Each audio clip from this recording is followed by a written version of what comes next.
Bon, vous allez bien? Oui. Donc, comme Michel le disait, on va parler du Saint-Esprit ce matin. C'est peut-être une des personnes de la Trinité dont il y en est souvent beaucoup question dans des églises.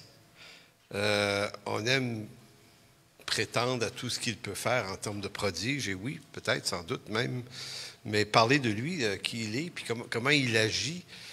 Mais selon l'Écriture, c'est une autre affaire. C'est vraiment une autre affaire. Donc, on est rendu à la séance 34 de la série de l'Évangile de Jean. Et on est au chapitre 3, versets 8 à 10. Donc, la semaine passée ou dans les dernières semaines, on a beaucoup pris de temps sur le début du chapitre 3, qui est toute la discussion de Nicodème et Jésus. Et on prend beaucoup de temps sur des points comme ça parce que c'est des gros points. C'est des points théologiques majeurs. Qu'est-ce que la nouvelle naissance? Maintenant, comme ça arrive dans le Nouveau Testament, Jésus, lorsqu'il parle, des fois, il lance un truc, puis là, tu es là, qu'est-ce qu'il veut dire par là? Et quand vient le temps de parler de la nouvelle naissance, il va dire ce qui est né de la chair est chair, mais ce qui est né de l'esprit est esprit. Jésus place vraiment deux réalités qui ne se touchent pas. Ce qui est né de la chair, là, reste chair et va mourir dans la chair. Donc, ça ne peut pas être sauvé à moins d'une nouvelle vie qui est celle de l'esprit. Donc, la nouvelle naissance, c'est pas juste une bonne raison. Tu sais, comme on pourrait dire, à tel âge, tout à coup, j'ai été raisonnable. J'ai vu que Jésus m'aimait, puis ça l'a atteint ma bonne raison, puis j'ai été assez intelligent pour le voir, fait que j'ai accepté Jésus. On perçoit les choses comme ça parce que ça ressemble à ça dans notre expérience. Et il faut 30-40 ans pour se rendre compte que derrière l'apparence des choses,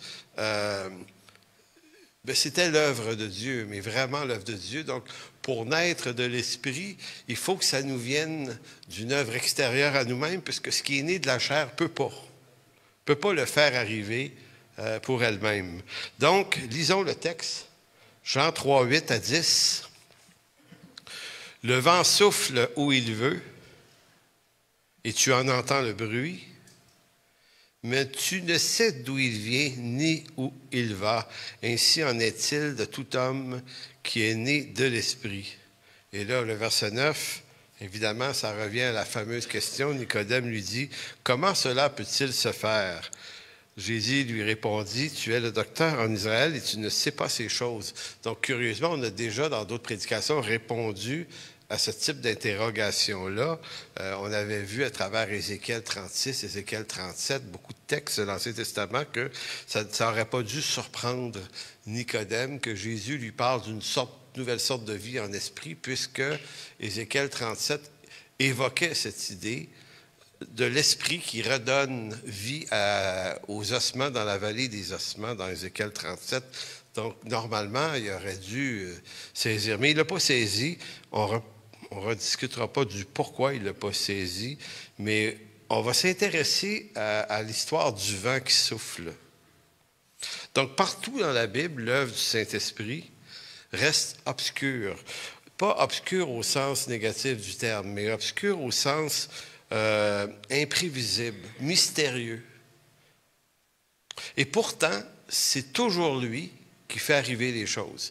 Par exemple, vous avez dans Genèse, lorsque la terre était informe et vide, lorsque Dieu va créer l'homme et la femme pris de la terre, il est écrit qu'il y a le souffle de l'esprit dans les narines a donné vie. Donc, à la première création, la vie est donnée par l'Esprit. Et dans la nouvelle création, c'est une naissance de l'Esprit aussi. Et dans l'Évangile de Jean, vers la fin, Jésus va souffler sur ses apôtres en leur disant « Recevez le Saint-Esprit ». Donc, le Saint-Esprit est toujours l'agent de vie dans cette affaire-là. Donc, c'est pour ça que les bons théologiens vont toujours regarder l'œuvre du salut, comme ils vont appeler ça une œuvre trinitaire. Donc, nous, on voit surtout Jésus, mais chacun Dieu le Père, le Fils et le Saint-Esprit ont vraiment chacun une partie extrêmement important. Mais le Saint-Esprit a la partie de l'œuvre qui est plus obscure. Donc, il ne parle pas de lui-même. Il parle de Jésus. Donc, que veut dire Jésus lorsqu'il dit « Le vent souffle où il veut et tu en entends le bruit, mais tu ne sais d'où il vient ni où il va. Ainsi en est-il de tout homme qui est né de nouveau. » Donc, dans certains lieux chrétiens, peut-être pas les églises, mais moi j'ai entendu des chrétiens me dire ça, surtout des gens qui n'ont pas d'église. Ils vont utiliser ce texte-là comme si, ils vont dire, l'homme qui est né de l'esprit, c'est un peu un électron libre. Tu ne sais pas d'où il vient. Il est comme l'Esprit de Dieu. Tu ne sais pas d'où il vient, ni où il va. Donc, c'est un peu un électron libre. Des gens qui vont dire, moi, je n'ai pas de plan précis, je me laisse guider par le Saint-Esprit. Bon. Pour ceux que j'ai connus, ça ne les a pas menés nulle part. La plupart ne marchent plus avec Dieu, puis c'est pas une joke. Quand tu adhères, quand tu prends des textes de l'Écriture, puis tu te les modules à toi-même, ça se dit-tu, ça? Tu te les appropries, ouais. Tu sais, pour essayer de justifier ta façon de voir, ta forme de rébellion, au fond, bien, tu vas sortir ce genre d'affaires-là. Et l'autre argument que j'ai entendu souvent, je suis certain que vous l'avez entendu, l'homme né de l'esprit n'a pas besoin de maître ni d'enseignant. Il est enseigné directement par le Saint-Esprit. Ça, c'est encore plus souvent, j'ai entendu ça. Donc, évidemment, c'est une erreur d'interprétation textuelle grave, parce que ce n'est pas exactement ce que Jésus est en train de vouloir dire. Donc, ce n'est pas de la liberté de l'homme né de l'Esprit dont il est question ici, mais bien de l'œuvre du Saint-Esprit qui accomplit la volonté de Dieu le Père, sans que l'homme puisse en saisir le chemin. Ce n'est pas la même chose. Donc, ce texte de Jean, de Jésus, c'est Jésus qui parle, est probablement l'un des plus importants passages du Nouveau Testament sur l'œuvre du Saint-Esprit, son action en l'homme. Parce qu'il n'y a que Jésus qui pouvait avoir autorité d'expliquer un certain nombre de choses sur le Saint-Esprit, et il le fait ici. Donc, quelles sont les caractéristiques du Saint-Esprit auxquelles on est habituellement intéressé, qui sont des caractéristiques théologiques justes? D'abord, on l'a dit tout à l'heure, le Saint-Esprit a le mandat d'insuffler la vie à la création de Dieu. Autant la première création d'Adam que la nouvelle création de Jésus-Christ, c'est l'Esprit Saint qui donne vie dans ça. L'autre particularité du Saint-Esprit, c'est qu'il révèle le Fils et glorifie le Père. Continuellement, c'est ce que le Saint-Esprit fait. L'autre chose qu'on pourrait dire, il est l'inspirateur de la rédaction de l'Écriture par les prophètes et les apôtres. Il est également celui qui opère la nouvelle naissance. Aussi, il habite les croyants. Il fait des dons aux hommes, appel, dons, charisme, vocation et compagnie. Il est celui qui opère des prodiges. Puis c'est celui qui dirige les pas de l'homme, la femme, qui appartiennent à Dieu. C'est quelques caractéristiques, il y en aurait d'autres, là, mais disons que c'est les principales. Donc, ces caractéristiques résument l'œuvre du Saint-Esprit. Cependant, et c'est là qui est intéressant, la manière et les moments où il œuvre restent toujours mystérieuses et imprévisibles. Parce que le Saint-Esprit fait la volonté du Père et jamais il ne fait la volonté de l'homme. Comme certains pensent, qu'on commande au Saint-Esprit. Tu sais, il y a beaucoup de fausses idées sur le Saint-Esprit, comme une des plus répandues, c'est celle que si on chante suffisamment un dimanche, ça va faire venir le Saint-Esprit. J'en vois un qui rigole, j'ai déjà connu ça. Alors, bon, écoutez, non. C'est pas comme si le Saint-Esprit se stationnait au-dessus, là. Il nous écoute, là, puis qu'il se dit, bon, je chante pas assez fort, là. Vous n'êtes pas assez honnête encore. Plus de...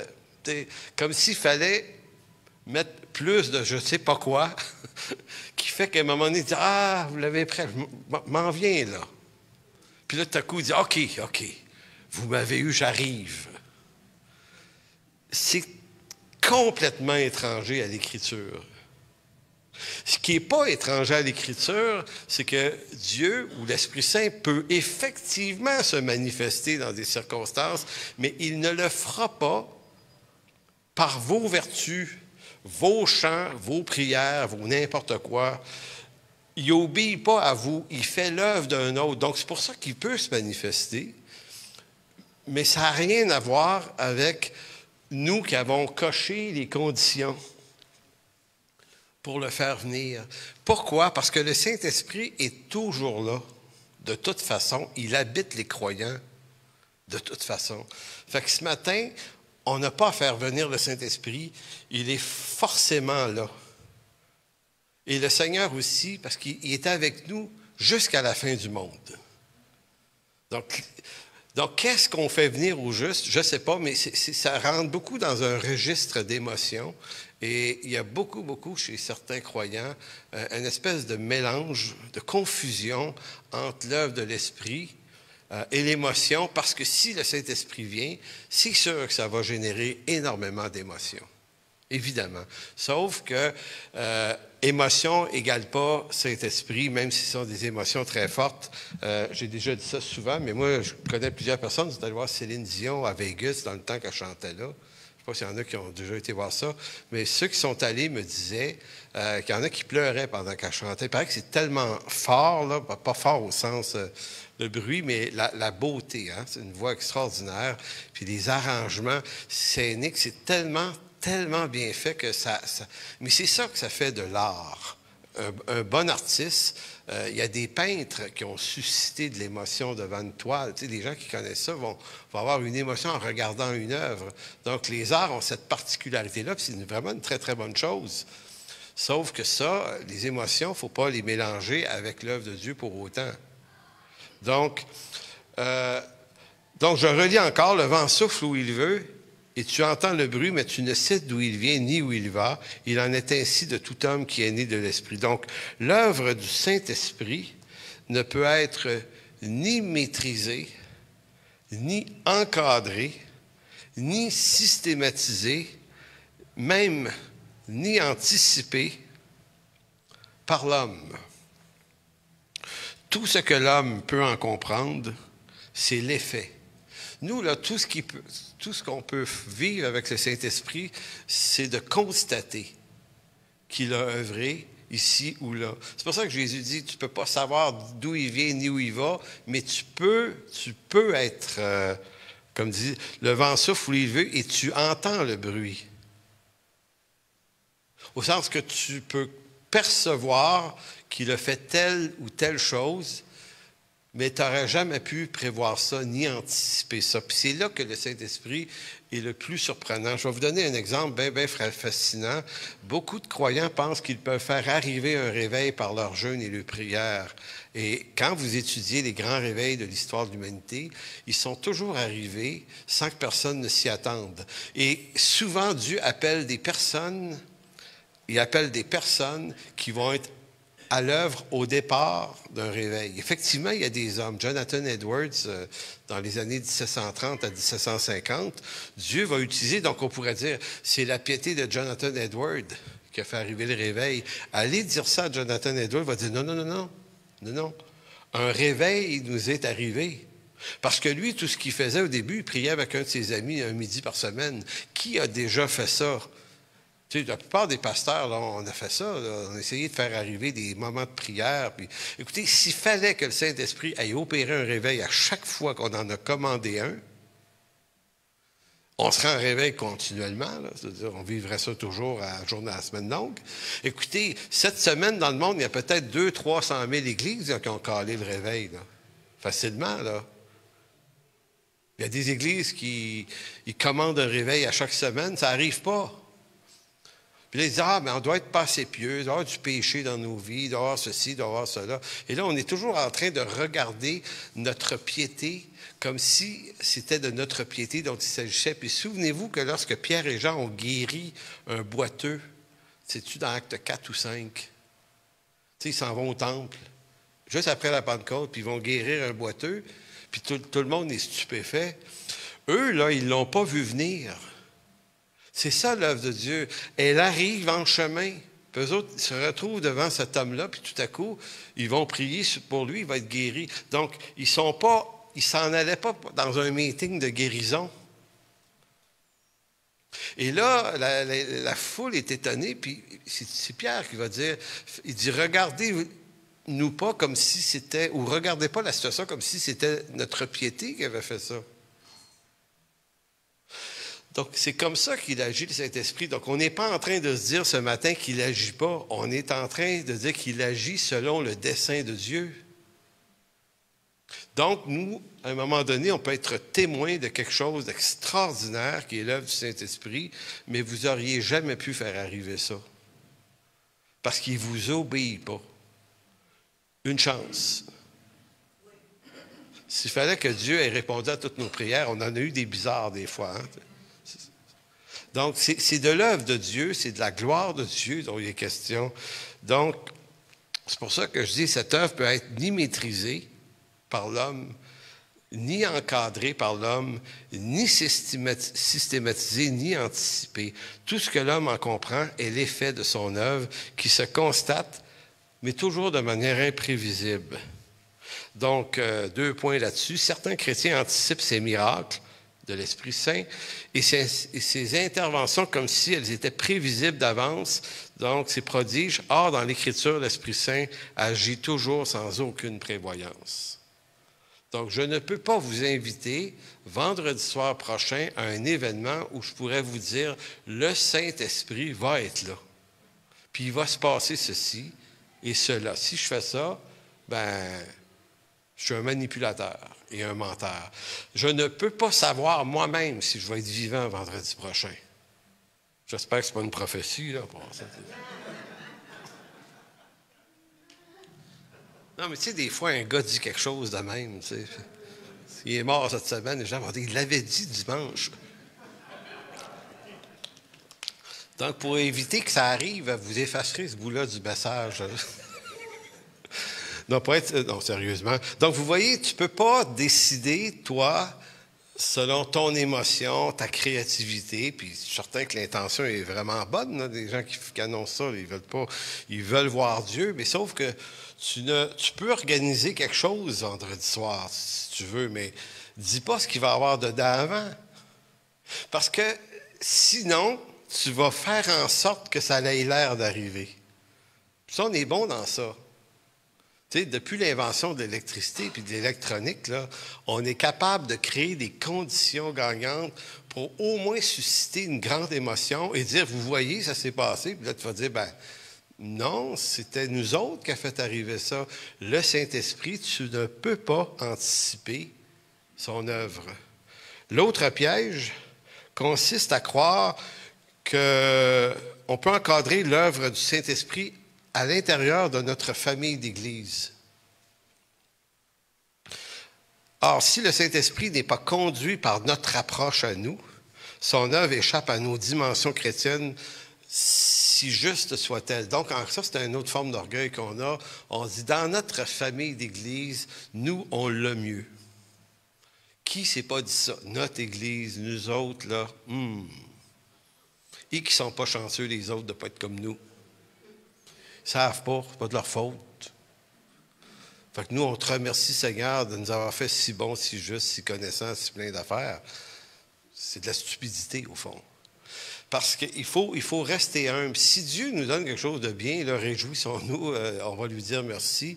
Mais c'est la tentation qui est dans nos cœurs de dire, ouais, nous autres, c'est pas pareil. Nous autres, là, vraiment. C'est comme si on arrivait, c'est comme ça, on se disait, nous, là, on a capté l'œuvre du Saint-Esprit, puis c'est avec nous autres qui travaillent. Pauvres autres. Ils ne sont pas riches comme nous.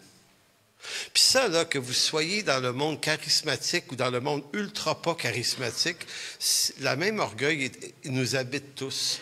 C'est de penser que Dieu, pour sauver des gens, il faut qu'il les sauve à la manière de nous-mêmes qu'on comprend ça. Comme par exemple, il fut longtemps cru au Québec que tu étais sauvé si tu avais fait la prière de repentance. Le répète après moi. Là, bon, on a fait ça avec des milliers de personnes qui ne marchent pas avec Dieu. Pas en tout. Mais il y avait des gens qui disaient, ouais, mais il y a 25 ans, je sais que sa vie est tout croche, là, qui sert Satan aujourd'hui, mais il a prié il y a 25 ans, il doit être sauvé. Moi, je dis, ben non, il regarde ce qu'il fait, là, ça n'a aucun rapport. Donc, nous, là, mais encore là, c'est une forme d'orgueil de penser qu'on a trouvé la méthode qui fait agir le Saint-Esprit, comme on l'entend, dans notre famille d'Église. Donc, d'autres, ça va être un autre procédé. Fait qu'on a tous chacun nos procédés qui fait qu'on finit par dire, par exemple, je vais vous donner l'exemple le plus frappant pour nous, les évangéliques au Québec, on sort d'un catholicisme qui a été quand même extrêmement lourd et très peu motivé par l'Écriture, il faut le dire. Donc, ça nous fait dire, pour être chrétien et sauvé, il faut que tu sois un quoi? Un évangélique. Si tu n'es pas un évangélique. Point de salut. Alors que ces mêmes évangéliques reprochaient à l'Église catholique d'avoir déjà dit, hors de l'Église catholique, point de salut. Fait que moi, j'avais confondu un pasteur au Saguenay une fois, je lui ai dit, ouais, mais tu dis que c'est pas correct de le dire, mais tu le dis toi aussi. Ouais, mais nous autres, c'est vrai. Ben oui, c'est ça, c'est toujours vrai quand c'est nous autres. Donc, moi, je pense qu'il faut être sobre, puis de ne pas vouloir s'approprier l'œuvre du Saint-Esprit. Moi, là, si le Seigneur veut sauver dans toutes sortes d'autres places, de sa manière à lui, puis se révéler par toutes sortes de mystères, moi, je m'en réjouis, là. Faut pas que ça nous appartienne. Parce que c'est là qu'on devient dangereux et orgueilleux, puis c'est là qu'on devient sectaire également, puis qu'on fait du mal aux gens. Donc, on va faire ce qu'il faut faire, on va laisser Dieu être Dieu. Ça vous tente-tu? On va laisser Dieu être Dieu, puis on va le servir fidèlement autant que c'est possible par sa grâce de le faire.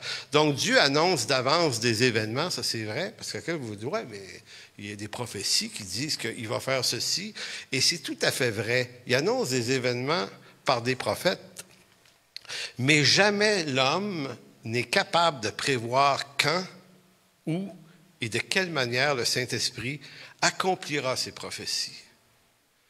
C'est tellement frappant, cette affaire-là, parce que peut-être que la famille de prophéties la plus abondante dans la Bible, c'est celle qui annonce la venue du Messie. C'est le top.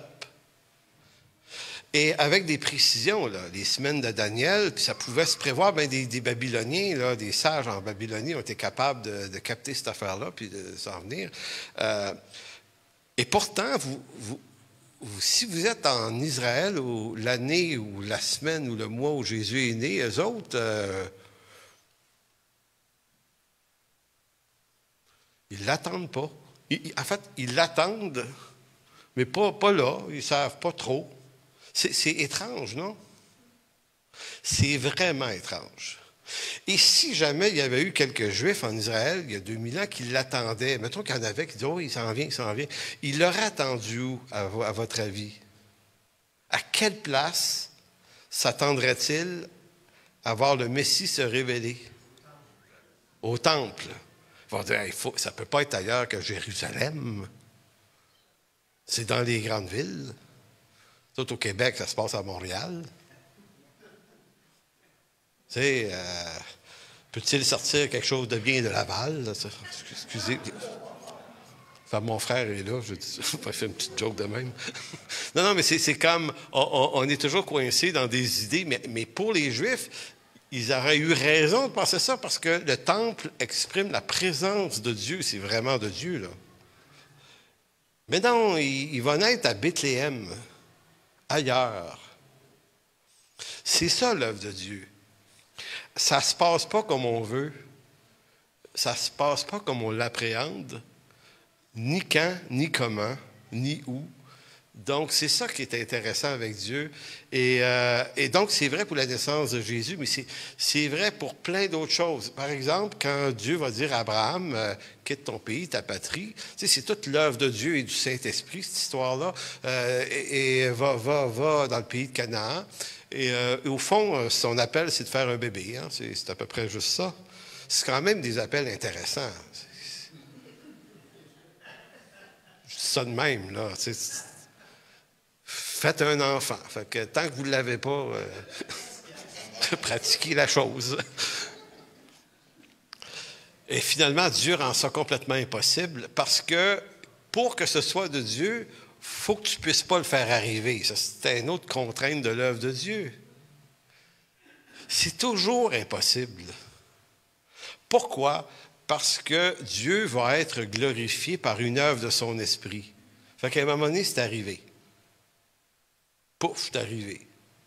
Puis prenez n'importe quel personnage de l'Écriture, c'est tous des hommes fidèles, mais ils marchent dans quelque chose, ils savent qu'ils sont appelés, mais ils ne savent pas comment ça va se passer. Dieu rend compétents ses serviteurs. Maintenant, si on comprend ça, on devrait arrêter de parler de l'enlèvement de l'Église. Non pas que le Seigneur ne reviendra pas, mais à tous les ans, à chaque fois qu'il y a un événement quelconque sur la planète, à chaque fois que ça brasse et ça déstabilise, qu'est-ce qui se passe? Tu as toujours une gang qui anticipe le Seigneur va revenir, c'est l'enlèvement. Puis il y en a même qui vont jusqu'à mettre des mois en fonction des fêtes juives, là, puis ils vont essayer. Et moi, ça fait 41 ans que je suis sauvé. Si le Seigneur était revenu à chaque fois qu'il y en a qui ont pris ça un peu trop au sérieux, il serait revenu au moins 10 fois. À chaque pandémie, à chaque crise économique mondiale, à chaque fois qu'il y a des bombes qui sautent en Israël, à chaque fois que ça va mal à New York, je ne sais pas, les États-Unis, rien à voir avec Israël, mais à chaque fois qu'il arrive de quoi, on se dit « Ah! Non. » Le Seigneur a dit « Seul le Père le sait. » Fait qu'à partir de là, restons tranquilles, mais soyons certains que ça va arriver. Puis là, ce n'est pas une question de position eschatologique, là, que vous pensez que l'enlèvement ou le retour. Ce n'est pas ça le point. Peu importe, ça ne nous appartient pas. Et c'est ça, marcher avec Dieu. Puis c'est ça, vraiment, marcher selon l'Esprit. C'est laisser Dieu être Dieu parce que le vent souffle où il veut. Tu en entends le bruit, mais tu ne sais d'où il vient ni où il va. En disant, il en est ainsi de tout homme qui est né de l'Esprit, parce que là, on pourrait dire, si le Saint-Esprit, c'est le même, tu ne sais pas d'où il vient, d'où il va, tu en entends le bruit. Il dit, il en est ainsi de tout homme qui est né de l'Esprit. Donc, on peut entendre à travers ce texte-là que l'homme devient, lorsqu'il est né de l'Esprit, il devient un espèce de super-héros spirituel. Puis lui ci, il n'y a pas de cadre, il n'y a pas de précision, tu ne peux pas appréhender son œuvre. Mais Jésus ne dit pas, par ce texte-là, que l'homme né de l'Esprit est aussi imprévisible que le Saint-Esprit, mais plutôt que l'homme né de l'Esprit devient lui-même une énigme pour ceux qui l'entourent. De la même façon que l'homme ne peut pas comprendre comment Dieu fait son œuvre, de la même manière, une personne née de l'Esprit va devenir un être incompréhensible. Et ça, vous l'avez fait l'expérience si vous êtes né de nouveau. Puis à un moment donné, vous expliquez ça à quelqu'un. Je suis sauvé. Vous souvenez-vous, là, les premières fois, tu arrives, tu comptes ça à ta mère, là, à moins que ta mère elle soit sauvée, là, elle va comprendre, mais c'est le moment. J'ai Jésus dans mon cœur. Pardon? Jésus dans ton cœur? On va regarder ton père, vous dites, on le rentre à l'hôpital, c'est quelque chose qui ne va pas bien avec lui. Non, mais naître de nouveau, c'est une expérience qui échappe à l'intelligence de l'homme. Maintenant, Dieu te sauve, puis il faut que tu acceptes que tu ne seras pas compris, à moins que Dieu te mette sur le chemin de quelqu'un qui l'appelle. Tu vas lui parler de Jésus, puis pouf, il allume. Moi, j'ai vu ça, là. Tu sais, essayer de convaincre quelqu'un de se tourner vers Dieu, puis il ne veut rien savoir pendant des années. Puis là, je me souviens dans le temps, je me disais, comment ça se fait? On lui a rendu ça clair. C'est tellement évident. Comment ça se fait qu'il ne tourne pas vers Dieu? Il est donc bien cave. C'est clair. Un incroyant qui n'a pas été visité par le Saint-Esprit, là, ce que tu y racontes, là, c'est une bêtise. C'est une folie. L'homme naturel, 1 Corinthiens 2, 14, 15, 16, dans ce coin-là. L'homme naturel, là, l'homme animal, ne reçoit point les choses de l'Esprit de Dieu. Elles sont une folie pour lui. Donc, si vous vous faites traiter de fou, vous êtes normal. C'est ça, c'est fou. Moi, je trouvais que c'était intelligent au début. Et c'est pour ça que si on pense qu'il faut être juste convaincant, on va essayer de rendre ça intelligent et convaincant. Donc, on va essayer de tremper Jésus dans des trucs. On va essayer de le rendre absolument compréhensible. Parce qu'on va se dire, c'est peut-être parce qu'on est trop mystérieux. Mais en fait, non. La foi dans le cœur de quelqu'un, elle est suscitée par l'Écriture et l'accomplissement des promesses de Dieu. Fait que laissez Jésus comme il est. On n'a pas besoin de l'embellir. On n'a pas besoin de le mettre au goût du jour. On n'a pas besoin de rendre ça cool à tout prix. Fait que si on va laisser Dieu être Dieu, bien laissons Jésus être Jésus aussi. Puis parlons-en, tout simplement. Il sauve. Il nous aime, il donne sa vie. Et il y a des gens qui vont répondre à ça. Puis on doit prier.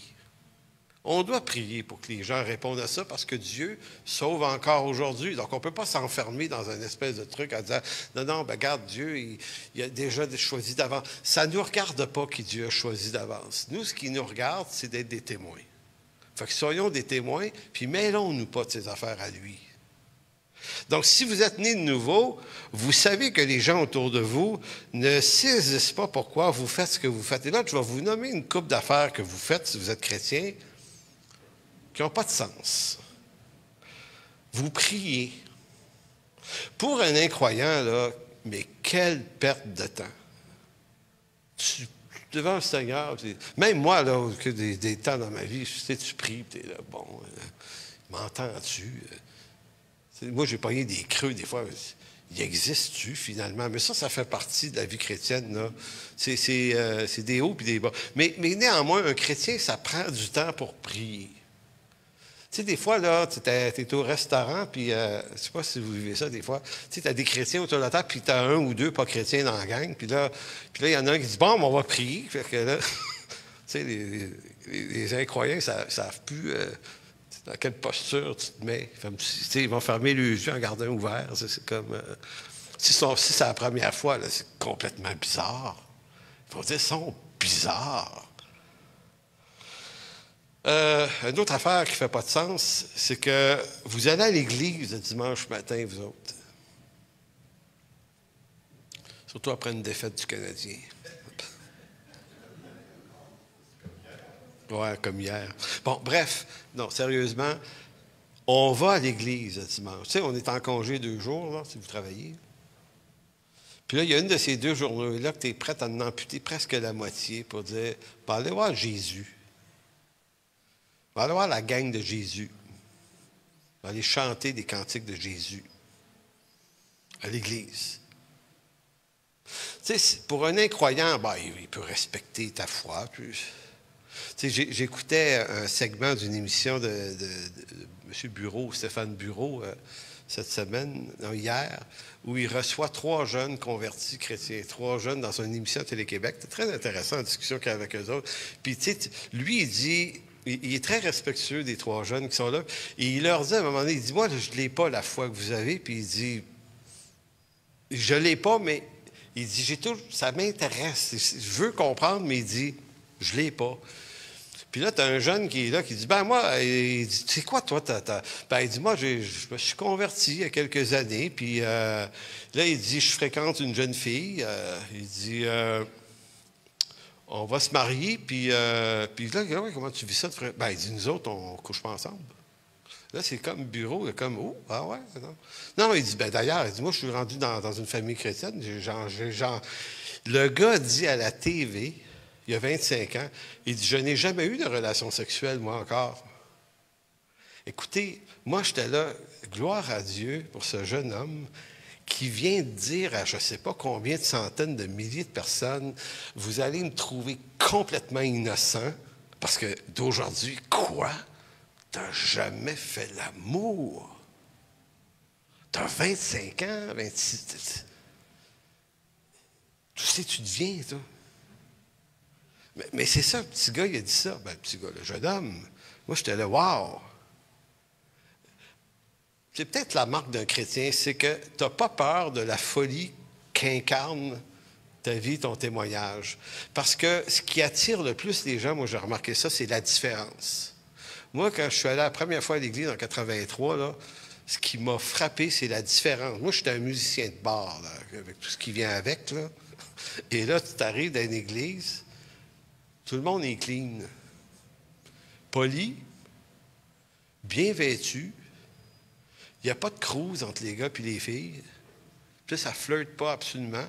Je me dis, OK, c'est ailleurs ici. C'est pour ça que quand on veut organiser nos églises, pour avoir l'air d'une version chrétienne, mais de ce qu'ils trouvent dans le monde, tu viens de casser quelque chose, inutilement. Ça, c'est une autre histoire. Mais donc, je reviens à ce jeune homme-là. Moi, j'ai été fasciné qu'il dise une chose pareille à la TV. Mais voyez-vous, quand il a dit ça, tu sentais qu'il suscitait, c'est pas l'admiration, c'était l'étonnement.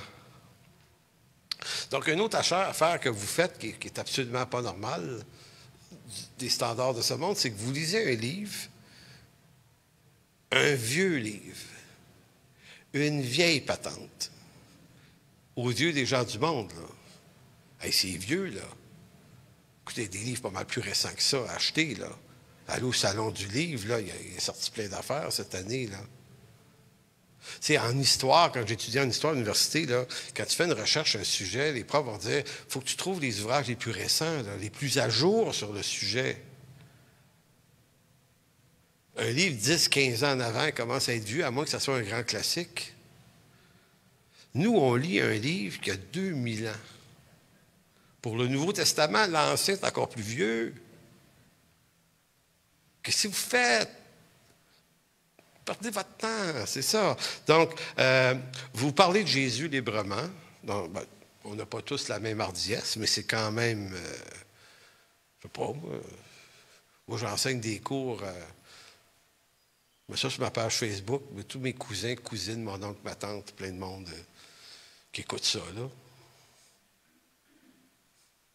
Ah oui. Fait que tu me dis tout le temps, qu'est-ce qu'ils pensent?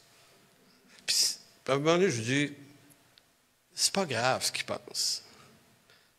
Parce que, peu importe ce qu'ils pensent, par une parole entendue, ça peut les rejoindre puis être leur salut, ça. Fait que ça vaut la peine. Ça vaut la peine d'exposer qu'on appartient à Jésus. Ça vaut la peine. Une autre affaire, vous placez vos attentes en un Dieu que vous ne voyez pas. Vous dites ça du monde, on prie là-dessus. On prie là-dessus. Tu pries qui? Dieu. Dieu. Ça veut dire, va voir un psychologue, tu as des problèmes. Il y a des manières bien plus efficaces dans nos jours. Mais non, nous autres, on va voir le Seigneur. Et l'affaire la plus absurde que vous faites, puis continuez à le faire, c'est une bonne chose, vous soutenez l'œuvre de Dieu. Vous venez ici, vous payez. Vous devriez rester chez vous, garder votre argent, faites d'autres choses. Écoute, au fond, ce qu'on donne en soutien à notre Église locale, le nombre de choses qu'on pourrait faire avec ça, là, ça serait très, très intéressant. On pourrait remplir nos greniers. Mais on décide que l'œuvre de Dieu, c'est assez important pour qu'on se prive de la prémisse de nos revenus. Et là, des choses comme ça, je pourrais en ajouter, là, c'est des trucs.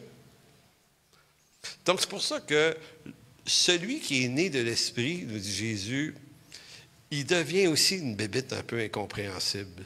Donc, vous faites des choses complètement irrationnelles, mais vous le faites avec joie. Et pourquoi les faites-vous, ces choses?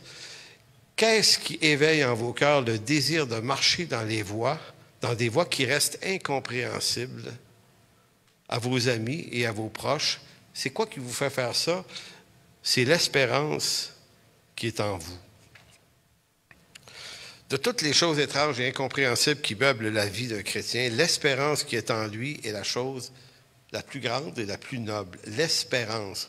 Vous allez voir à quel point il y a quelques textes intéressants qui ramènent continuellement que ce qui est déposé dans nos cœurs, c'est une chose qu'on ne saisit pas tout à fait nous-mêmes. Ça s'appelle l'espérance de la gloire. Comment peut-on expliquer à un incroyant que notre espérance n'est pas en ce monde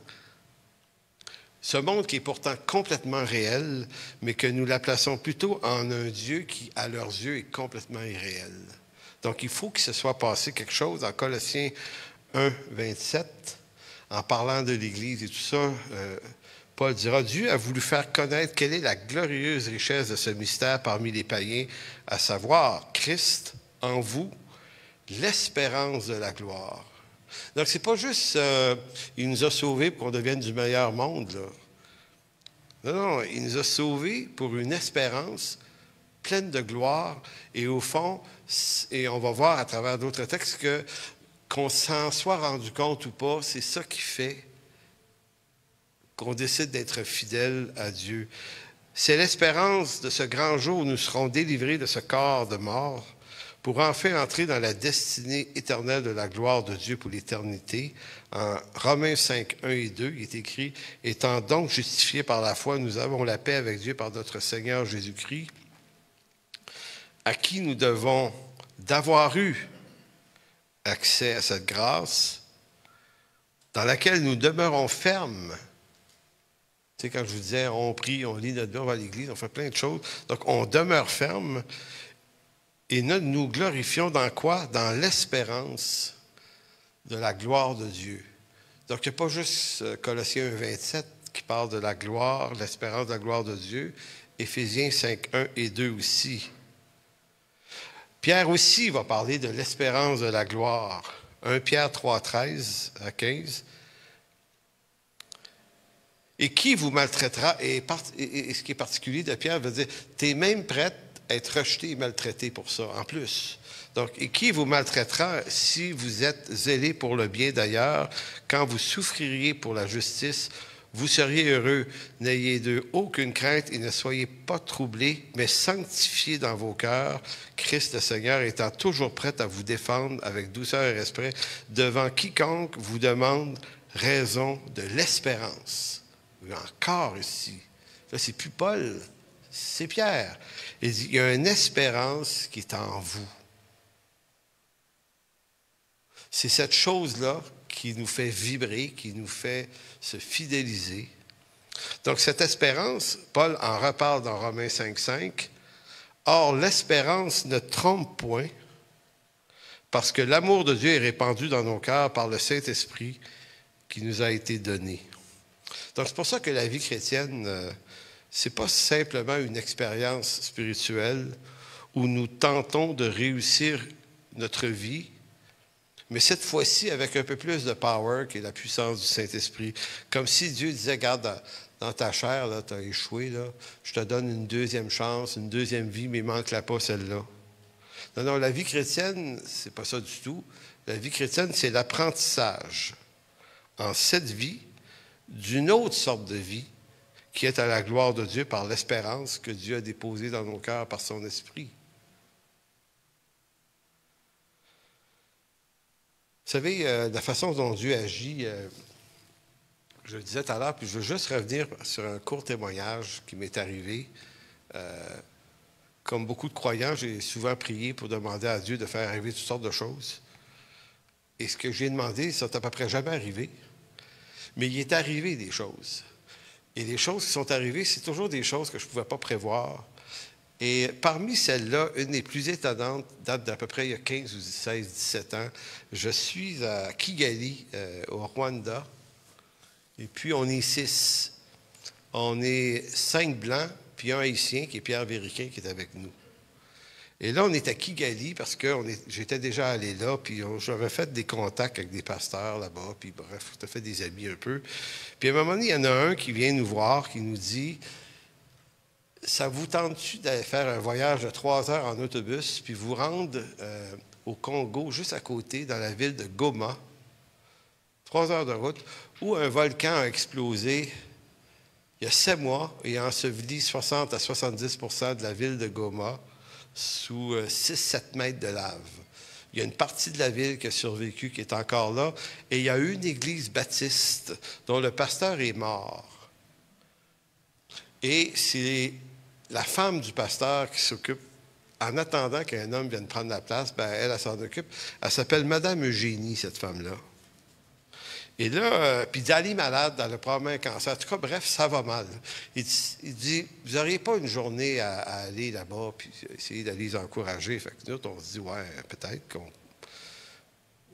Fait qu'on s'informe, ça coûtait 250 US avoir un visa pour traverser la frontière. Puis en plus, il y a la guerre, là, de bord.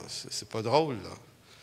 Fait que c'est comme 250 Américains, ça revenait à 350 Canadiens. Fait que c'était comme genre 2000 piastres et plus, sans compter le trajet. Puis, fait qu'on finit, on remet ça au Seigneur. On dit, gars, Seigneur, on voudrait bien, mais on n'a pas ce qu'il faut là, pour y aller. Fait que...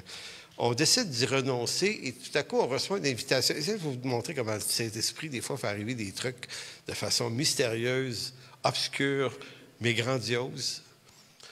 Ce jour-là, on se fait inviter pour aller souper chez des gens qu'on connaissait, tonton Antoine et maman Thérèse, sa femme, des gens assez riches là-bas, qui nous invitent à souper, parce que la madame est baptiste, elle est chrétienne, puis son mari est catholique, lui, puis là, il nous invite à souper. Fait que, on arrive là, grosse maison, ils sont riches, là. Puis là, on descend dans une grande pièce au sous-sol, c'était beau, c'était en marbre, c'était vraiment beau, là. Puis il y a des serviteurs dans cette maison-là, c'était, parce qu'ils ont 7-8 enfants, en tout cas, bref, il y a des bonnes, puis bref, on est là. Puis à un moment donné, on voit arriver Monseigneur Ingabo. Ça, c'est l'évêque, le Monseigneur de la région, parce que tonton Antoine, qui est assez rigolo, s'était dit, ma femme fait venir des pasteurs, moi, je vais faire venir le mien. Fait qu'il fait venir le Monseigneur dont le siège épiscopal est à Goma. Il fait venir en avion pour souper, c'est quand même pas rien. Fait que les autres ont dit, ah ouais, Seigneur. Fait que là, la madame, maman Thérèse, a dit, ça vous dérange pas? Tu sais, mon mari, elle dit, c'est mon mari. Nous autres, on connaissait tonton Antoine. On a dit, non, pas de problème, on va souper avec monsieur Monseigneur Ngabo. Il débarque, là, lui, là. Un monsieur format géant, avec une jasuble mauve. Vous savez, les catholiques, là, il y a 50 ans au Québec, tu sais, quand le Monseigneur sortait avec son kit, il y avait une couleur semblable à ton chandail, là. Et il y avait une croix, une grosse croix. En tout cas, bref, puis il mesurait à peu près 6 pieds et demi. C'était vraiment une pièce d'homme. Il descend. Puis là, il nous regarde, on le regarde. C'est OK. Et là, tout le monde lui baisait la main dans la pièce. Il y avait une bague, puis moi, on s'en regardait. Il y avait Pasteur Jeff, il y avait Dr Bouchard qui était là. Qui était là aussi? François Harvey était là, me semble. On était 5 blancs, puis il y avait Pierre Vériquet. On est en ligne, nous autres. Puis je me souviens pas à qui je dis ça. Je dis, hey, moi, il n'est pas question que je m'embrasse à la bague du Monseigneur. Excusez, là, mais non. Je me mets les idées claires avant que ça arrive. Et là, le Monseigneur, il est fait tout un après l'autre. Et puis quand il arrive à nous, il sait qu'on ne le fera pas.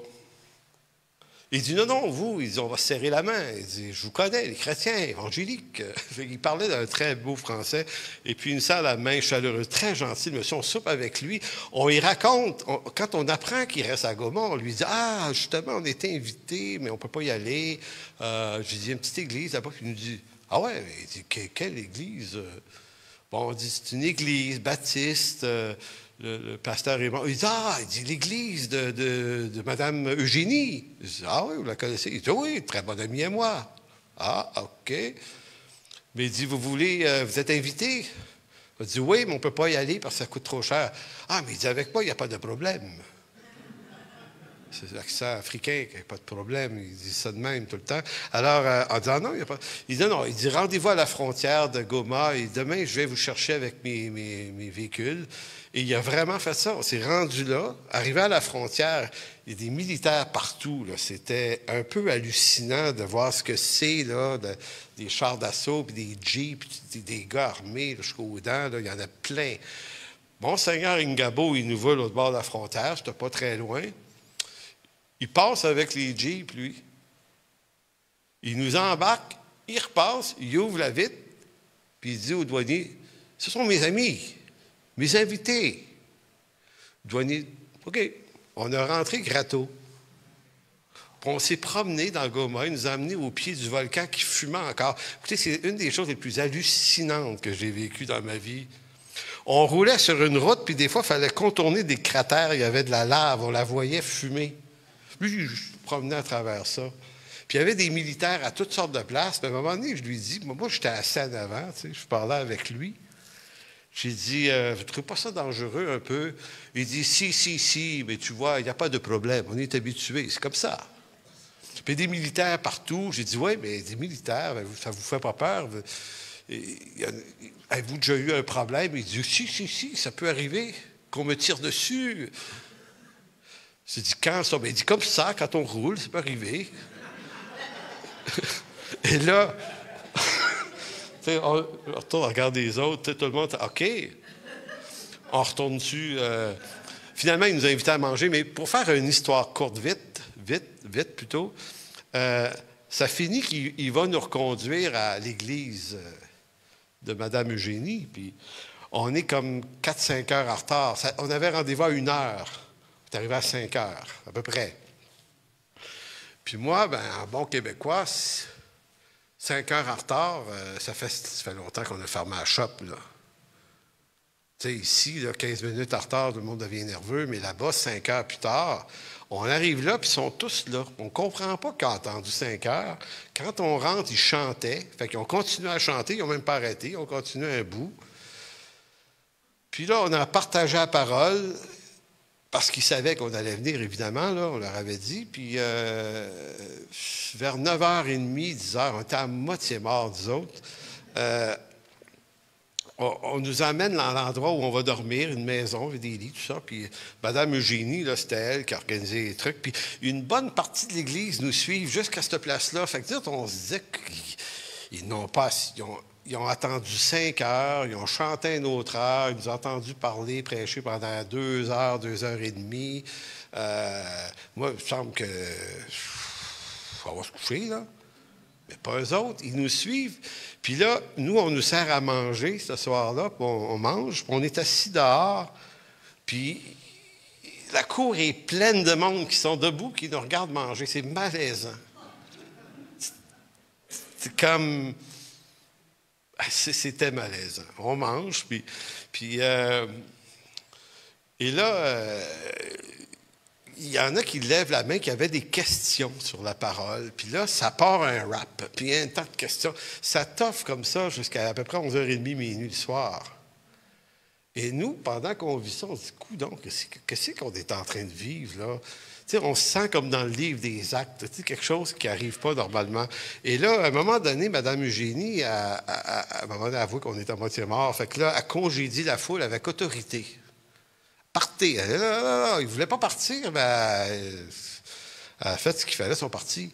Et donc là, elle nous assigne des chambres. En fait, on couchait les 6 dans la même grande chambre. Mais juste avant, on était encore dehors. Moi, j'ai dit, pouvez-vous m'expliquer pourquoi ils sont là? Pourquoi ils ont attendu 5 heures? J'ai dit, je comprends que vous êtes capable d'attendre, vous êtes patient ici, mais là, il me semble qu'aujourd'hui, ça dépasse même vos standards à vous autres, là, ça se peut pas. Puis elle a dit, oui, mais c'est à cause de la prophétie. Elle dit, quoi, vous ne connaissez pas la prophétie à votre sujet? Non? Ah! Elle dit, c'est que quand le volcan a sauté, il y a 7 mois, elle dit, il y a des travailleurs américains, des chrétiens qui sont venus ici prêter main forte de toutes sortes de façons.